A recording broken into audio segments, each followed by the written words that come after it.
मित्रद्रोह का फल। ये कहानी पंचतंत्र के मित्र भेद भाग पर आधारित है।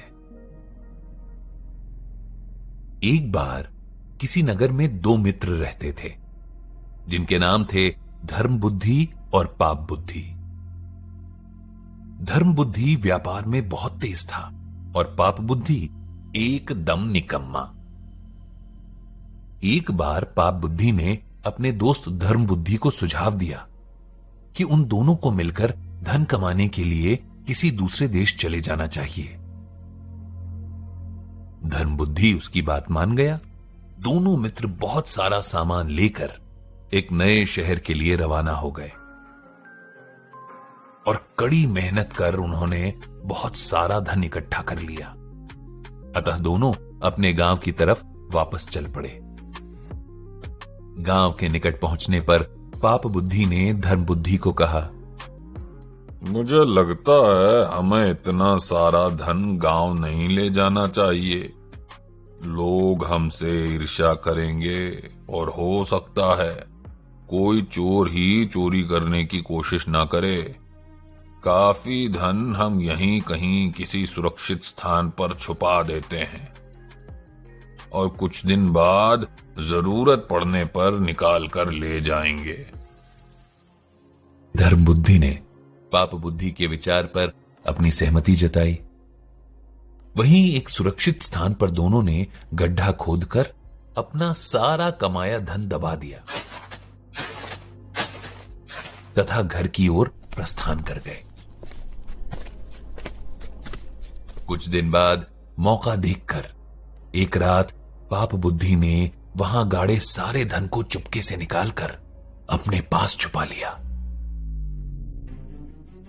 अगले ही दिन पाप बुद्धि धर्म बुद्धि के पास गया और उसने कहा, भाई मेरा परिवार बड़ा है तो मुझे धन की आवश्यकता आन पड़ी है। चलो हम कुछ और धन निकाल कर ले आए। धर्म बुद्धि तैयार हो गया, पर जब उन्होंने धन निकालने के लिए गड्ढा खोदा तो वहां खाली बर्तन तो मिले, पर धन का कुछ अता पता न था। पाप बुद्धि ने तुरंत रोना शुरू कर दिया और धर्म बुद्धि पर धन चुराने का इल्जाम लगाया।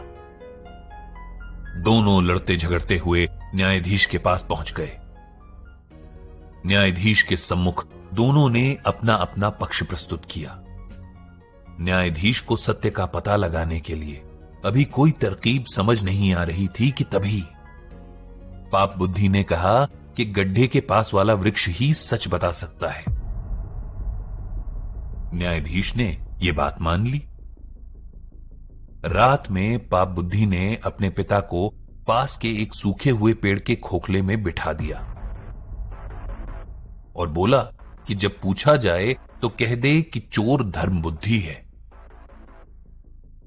न्यायाधीश ने वहां जाकर जब पूछा तो आवाज आई कि चोरी धर्म बुद्धि ने की है।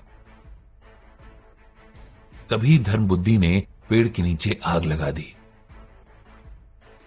पेड़ जलने लगा और उसके साथ ही पाप बुद्धि का पिता भी।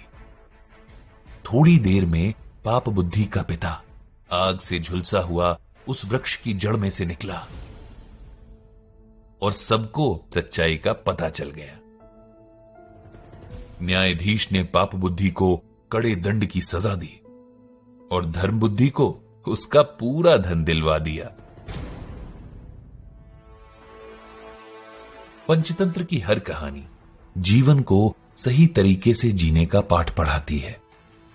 इस कहानी से हमें यह सीख मिलती है कि सच्चे रास्ते से ही धन कमाना चाहिए और लालच नहीं करना चाहिए। दूसरे के हिस्से पर नजर रखने से अपना ही नुकसान होता है।